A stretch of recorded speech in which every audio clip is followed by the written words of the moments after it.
if I always knew what I wanted to be when I grew up. I mean, I actually didn't think I had to grow up to be what I wanted. Probably because my imagination could take me places that my age didn't need to. Plus, every year on October 31st, I had an opportunity to give my fascination a try. Mama never actually bought me a real costume, but she always let me raid this closet full of old clothes and fabrics. And I'm not sure if she was feeding my creativity early on or just making the best out of hard times, but I always started off thinking I could make a lion costume out of an old fur coat. Though usually I end up just being a hobo in a holy jacket. Although my most memorable Halloween had less to do with costumes and more to do with a building that seemed haunted all year round. Well, actually I don't know if it was really haunted, but we used to call it the Murda Building, because everybody who went in always came out looking like zombies. It stood on the corner across the street from the block, and on one Halloween, it was the perfect place to hide when a crew of teens were out jumping kids for candy. I was attempting to double back on a house that was giving out full-size Snickers, so I let my friends go ahead while I waited to blend in with another group. However, the next group that came by weren't trick-or-treaters like me. They were a group of teens tricking and treating kids out of their candy.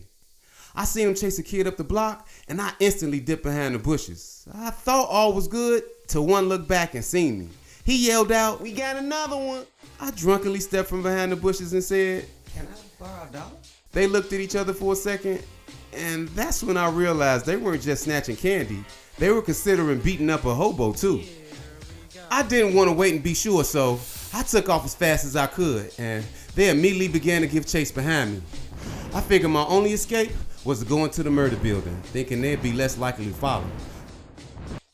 So I dipped inside, and I just waited to hear them run past. But as I was listening for footsteps, I could hear someone else in there with me. So I slowly turned around to see what must have been that same Dave from Children's Story. He stood there fidgeting as if he was in some sort of trance. He spoke out to me in an airy tone and said, "Trouble on the way." I really wasn't sure what he meant, but I didn't want to take the chance of becoming a living corpse too. So I turned to peek out the door, but before I could open it, someone else did. It was the teens. And as they walked in, I backed up toward the zombie man. And that's when I realized what he meant, because the hallway door opened up and it was Trouble, an older guy from around the neighborhood.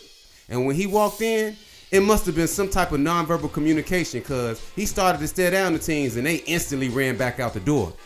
He turned to the zombie and gave him what I thought to be an antidote, because he took it and he immediately hopped up and scurried out the hallway.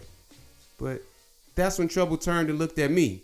And then he said, "You lack, you lose." After that, he left out. I ended my night after that and never actually shared this story before. Although every other Halloween, I think about Trouble and what he said that night. And though I didn't really know what he meant when he said it, it wasn't until that day I realized trouble usually shows up when you least expect it.